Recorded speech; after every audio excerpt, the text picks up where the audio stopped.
그리고 시공사 내부에서도 이건 제가 외람된 말이지만 아무튼 좀 그동안의 하도급사에 대한 그런 풀들을 좀 더 다이나믹하게 좀 더 변화시킬 필요가 있지 않나 생각도 들어요. 사실 그동안 해왔던 업체들이 고정돼 있고 그 업체들은 항상 단가가 뭔가 진취적으로 낮출 필요가 없잖아요. 사실. 네.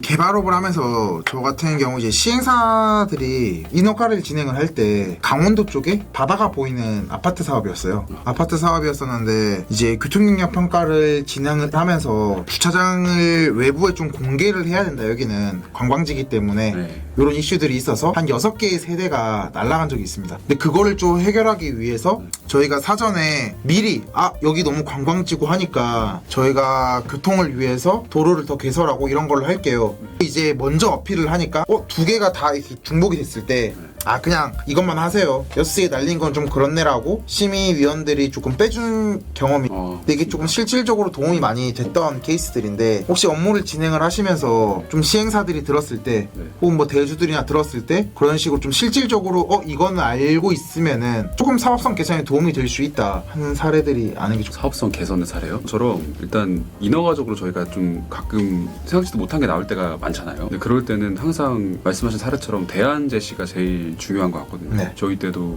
최근에 아무튼 사업성에 제일 영향을 미치는 거는 이제 최근 사례는 환경영향 평가 때문에 네네. 이제 조망, 일조권 이런 측면이 제일 주거에서는 이슈가 되잖아요. 네네. 그런 것 때문에 갑자기 환경영향 평가 대상이 아니었는데 너무 이 지구가 고밀하니까 상업지구가 고밀하고 층수가 너무 높다 보니까 앞에 조망 세대가 가린다고 판단이 된다. 그래서 여기에 대해서 층수를 날려라 라는 얘기를 들었었고 굉장히 큰 거잖아요. 맞아요. 사업성이 크리티컬하죠. 몇십 대 없어지면 한 개 뭐 하면 당연히 수백억이 날아가는 사업이니까 사업이 될 수 있는 그것도 안 되게 되는 거니까. 그럴 때는 저희 같은 경우는 어쨌든 이걸 좀 신재생 에너지 쪽으로 풀었어요. 사실 대신에 뭔가 신재생 에너지 설치를 비율을 일반적인 아파트 대비 굉장히 상향해서 설치를 하겠다.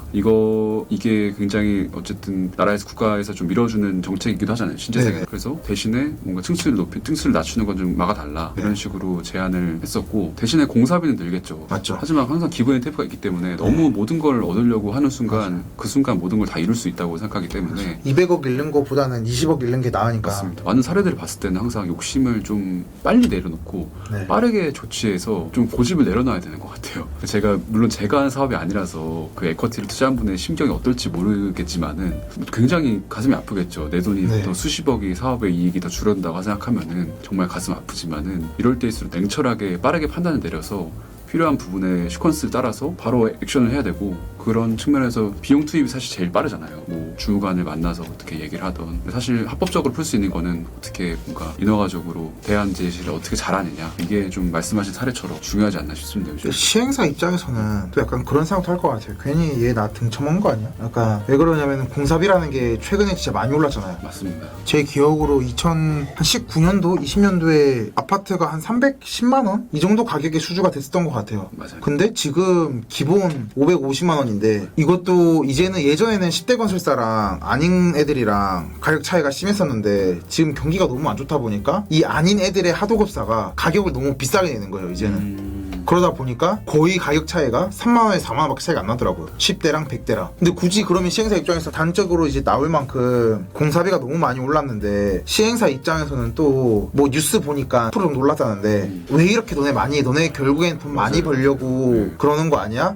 혹은 아까 그런 제로에너지 등의 그걸로 인해서 정말 우리는 정말 생각을 해서 말을 해줬었는데 또 이 사람들은 의심의 눈초리로 보일 수도 있을 것 같거든요. 저라도 그럴 것 같아요. 네네. 근데 그럴 때는 어떻게 조금 진행이 돼야 될까요? 일단은 진짜 이건 사실 제일 요즘 중요한 이슈인 것 같아요. 서로 간의 불신이 너무 커요. 서로 간의 불신이 크고 근데 시공사 측면에서도 저는 그래도 노력해야 된다 생각하는 거는 일단 저희도 사실 영업팀도 사실 저희가 공사비 뽑는 게 아니지 않습니까? 네. 공사비는 산출하는 부서가 따로 있고 있으니까. 그 부서에서는 되게 보통 근거가 좀 폐쇄적이에요. 사실 아시겠지만 뭔가 디테일하게 왜냐면 그들 공사비를 뽑는 방식에 대해서 저희가 이해를 하지 못하기 때문에 저희는 결과만 결과만을 봤잖아요. 맞아요. 이 결과가 만들어질 때 이게 어떻게 산출됐는가에 대해서 그래서 좀 더 두 시공사 내부에서도 정말 어떤 기준점으로 만들어졌는가에 대해서 좀 더 확실하게 해야 되는 것 같아요. 이게 도면에 어떤 측면이 반영돼서 다른 것보다 높다는 거에 대해서 설명이 될 수 있을 정도로 그런 요소가 반영이 돼야 될 거고, 제일 중요한 거는 정말 그 기준점, 마감 스펙이나 이런 거에 대해서 좀 사실 시행자분들이 잘 모르잖아요. 맞아요. 시공을 하면서 어떤 마감 스펙이 들어가고 어디까지 공사를 하는지 모르고 나중에 닥쳐서 이거 공사해주는 거 아니었어? 이거 마감 이거 아니었어? 라고 얘기를 하시는 때가 많아요. 네. 근데 항상 시공사들은 뭔가 대비가 돼 있죠. 이렇게 일단 설이 써 있습니다. 대기업이니까. 사실 그런 측면에서 대비가 돼 있으니까.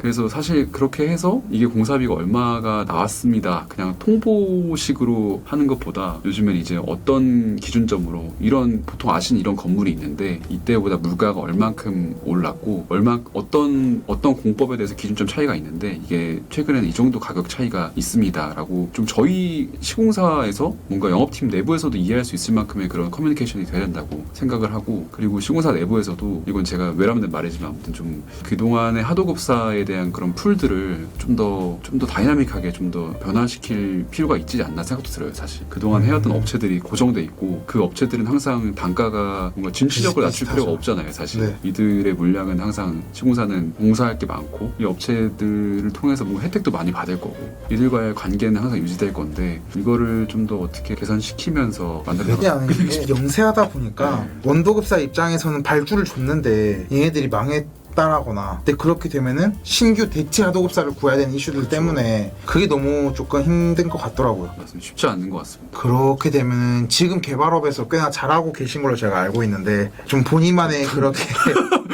업무 노하우라든지 네, 내가 이런 거를 조금 회사 외적으로 병행을 하니까 좀 회사 일을 할 때 많이 도움이 됐다.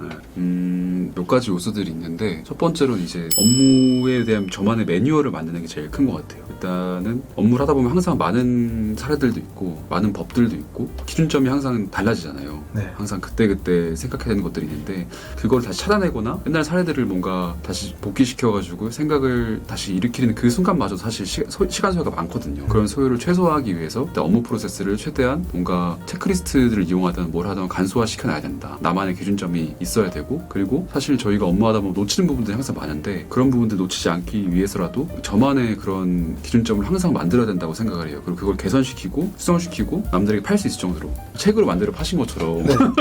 또 그럴 마음이 있으신 거. 기회가 되면 하고 싶습니다. 이게 중요한 것 같아요. 그러니까 원노트든 에버노트든 수많은 툴들이 있는데 전 20년도에 이제 태블릿 PC를 사용하기 시작하면서 이거를 쓰기 시작했거든요. 그러면서 구글 드라이브 이런 것도 사용을 하게 됐고 굉장히 그러니까 언제든지 자료를 볼 수가 있는 거예요. 제가 필요한 것들을 그러다 보면 뭔가 가지고 다니지 않아도 항상 볼 수가 있는 거죠. 그리고 이게 쌓이다 보면은 좀 자료를 정리하는 저만의 그런 방법이 생기기 때문에 점점 뭔가 발전해 나가는 나만의 그냥 다른 뇌를 하나 갖고 있다고 생각해야 되나? 그런 측면이 있더라고요. 그럼 그게 업무뿐만이 아니라 제 인생의 그런 루틴들, 제가 하고자 하는 취미들, 뭐 독서 이런 것부터 시작해서 좀 많이 그때부터 좋은 변화가 있었던 것 같아요. 업무에 대해서도 자신감이 생겼던 것 같고. 이제 뭐 업계의 후배들일 수도 있고 네. 선배들일 수도 있고 구독자분들한테 정리해서 한번 한마디를 해주신다면. 제가 괴를 이어가서 말하자면은 뭘 했으면 좋겠냐, 어떤 거를 준비했으면 좋겠냐가 제가 업무 노하우적인 측면에서 물어봤잖아요. 네네. 그런 측면에서 얘기를 했던 건데, 그러니까 제 사례를 그냥 말하는 거예요. 그냥 업무하면서 항상 필요한 능력들이 있잖아요. 네. 필요로 하는 것들이 예를 들면 논리적인 것들, 어떻게 하면 논리적으로, 저 회사에 보고서를 많이 쓰니까 어떻게 하면 보고서를 빨리 쓸 수 있을까, 그런 생각을 하다 보니까 좀 더 논리적으로 만들 수 있는 그런 좋은 책들, 그런 거를 읽어봐야겠다, 그렇게 생각을 하고 이어져서 찾다 보니 예를 들면 뭐 바바라 민토의 논증의 뭐 논리의 기술 뭐 이런 것들이 있어요. 업무를 하면서 제가 그들만큼 뛰어나진 않지만은 그래도 반이라도 닮아봐야겠다 라고 해서 그런 것들을 읽으면서 좀 더 스스로를 그래도 최적화시켜 나가는 과정인 것 같아요. 업무를 하면서 그래야 뭔가 좀 더 빨리 할 수 있고 새로운 것들을 받아들였을 때 좀 더 남들보다 좀 더 개선시켜서 업무를 할 수 있지 않나라는 생각이 들어서 아까 말씀드린 그런 원노트에도 그런 것들 많이 적어놨었거든요. 그래서 스스로 뭔가 잊고 있을 때마다 항상 다시 돌이켜보면서 이런 게 있었지 라고 생각하면서 좀 스스로를 고치시키는 과정들을 많이 했던 것 같아요. 이게 좀 미련해 보일 수도 있겠지만은 그래도 빨리 사실 집에 가야 되잖아. 업무를 끝내고 네. 집에 가서 저의 여가 생활을 해야 되고 그러다 보니까 업무를 잘하고 업무를 빨리 하기 위해서 좀 이런 생각이 이어지지 않았나 싶습니다. 대한민국 부동산의 미래는 어떻게 될 것 같나요? 아시다시피 저희는 선례가 있지 않습니까? 사실 네. 일본이라는 선례가 있고 역사적으로 사이클은 반복될 수밖에 없잖아요. 사실 근데 일본은 그 사이클의 반복이 20년이 걸렸잖아요. 그렇죠. 그럼 저희의 사이클의 반복도 20년이 걸릴 거라고 지금 보시는 저희는 걸까요? 그렇게까지 하지 않을 거라고 봐요. 그럼 저희가 환갑대인데 거의 네. 왜냐면 저희는 어쨌든 전세라는 특수한 제도가 있고 네. 이게 사실 명확해 좀 전세 대출까지 좀 더 많이 활발하게 이루어진 건 2012년 14년 별로 안 됐거든요 사실. 네. 이때 이 전세라는 제도가 저희의 집값을 받쳐주고 있어요 사실 주거라는 게 개념에서. 그리고 사실 이 집주인들은 항상 이 전세와 집 가격의 갭을 보고 있잖아요. 네. 언제든 뛰어들 수 있을. 그래서 이 사이클이 점점 더 뭔가 좀 짧아지는 것 같다는 생각이 들어요 요즘에. 유동성도 그에 맞춰서 늘어나고 있고 사람의 가처 분석도 늘어나고 있고 기술의 발전이 하면서 그 사람들의 노동에 대한 그런 생산성도 올라가고 있고 사이클이 점점 빨라질 수밖에 없는 시점이 되는 것 같고 그 대한민국 부동산의 미래를 보면은 일단 당연히 인구가 줄어드니까 힘들겠죠. 하지만은 역시나 누구나 말할 수 있다시피 수도권은 불패다. 수도권에 대해서 서울 부동산은 불패다. 네, 오늘 여기까지 건설사 이제 대리님을 모시고 또 좋은 이야기를 많이 들어봤습니다. 하나 둘 셋 하면 이제 감사합니다. 하나 둘 셋. 네, 감사합니다.